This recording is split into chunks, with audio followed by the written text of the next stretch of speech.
Ay baricha sirraanu kaachise dhalootan daabite garboonfamaa jira yoolifa booliin harka diinaa galee maaloo yaa Waaqayyoo maaf nu jalaa ta'e guyyichi abaarsa hundaaf harkaa finnee maaliif jaljettaree otoo ati ilaaltuu bineensa nu nyaata maaloo yaa Waaqayyoo maaf nu jalaa ta'e guyyichi abaarsa hundaaf harkaa finnee maaliif jaljettaree otoo ati ilaaltuu bineensa nu nyaata nu nyaachisiin bineensa sitti yaannee Waaqayyoo akka nu daaganne nu nyaachisiin bineensa sitti yaannee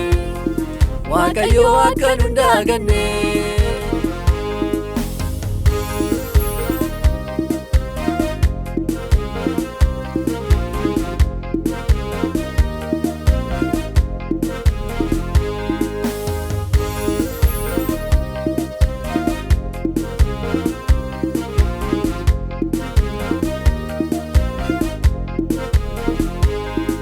Yaafi halkanoo hunduu dukkanaa'ee kam keessa deemna ree waa'ee barichaa soo dhaloota silaalee abdii kannaaf ta'u tokkollee jiraaree mudhii jabeeffannaa barri ammaatullee garaan jabaatini rakkinniif dhiphinni nutti baay'atullee ati nunniisini mudhii jabeeffannaa barri ammaatullee garaan jabaatini rakkinniif dhiphinni nutti baay'atullee ati nunniisini nunniisini ati nunniisini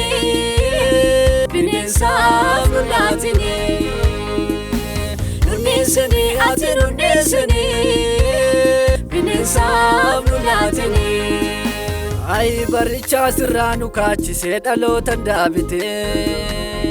garboonfamaa jira yoolifa booliin harka diinaa galee maaloo yaa Waaqayyoo maaf nu jalaa ta'e guyyichi abaarsa hundaaf harkaa finnee maaliif jaljettaree otoo ati ilaaltuu bineensa nu nyaata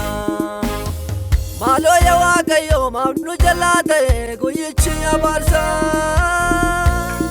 hundaaf harkaa finnee maaliif jaljettaree otoo ati ilaaltuu bineensa nu nyaata nu nyaachisiin bineensa sitti yaannee Waaqayyoo akka nu daaganne nu nyaachisiin bineensa sitti yaannee Waaqayyoo akka nu daaganne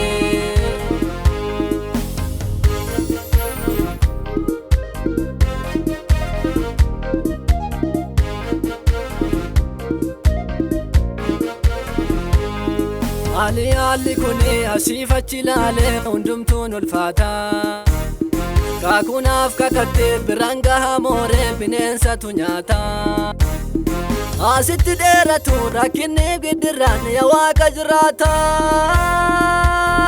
mana koo galgalaatiin naannoowatiin si ooliin na nyaata asitti dheeratu rakkinni giddirraan yaa Waaqa jiraata mana koo galgalaatiin naannoowatiin si ooliin na nyaata Nanowati manako nanowati abako nalirafati Nanowati manako nanowati abako nalirafati ay baricha sirraanu kaachise dhalootan daabite garboonfamaa jira yoolifa booliin harka diinaa galee maaloo yaa Waaqayyoo maaf nu jalaa ta'e guyyichi abaarsa hundaaf harkaa finnee maaliif jaljettaree otoo ati ilaaltuu bineensa nu nyaata maaloo yaa Waaqayyoo maaf nu jalaa ta'e guyyichi abaarsa hundaaf harkaa finnee maaliif jaljettaree otoo ati ilaaltuu bineensa nu nyaata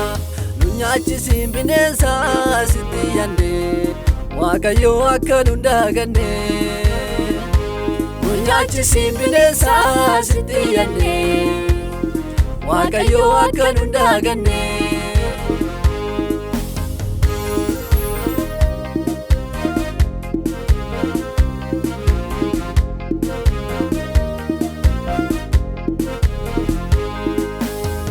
Hundumtuu bitamee gooftaa koo haalootaan hatamee garaan jabaatiniin nuuf hidhiiti kootu humnaaf jabinamee akka durbee shanii ibsaa keenya finnee balbala irratti hafuu abbaan hungatiin wanti lafa kanaa hunduu nutti hafuu akka durbee shanii ibsaa keenya finnee balbala irratti hafuu abbaan hungatiin wanti lafa kanaa hunduu nutti hafuu ibsaa keenya finnee balbala irratti hafuu anoo siin hin beeku nuun jechuun hafuu adarraan hangatiin adarraan hangatiin adarraan hangatiin mana koo galgalaatiin anoowwatiin adarraan hangatiin adarraan hangatiin adarraan hangatiin mana koo galgalaatiin anoowwatiin.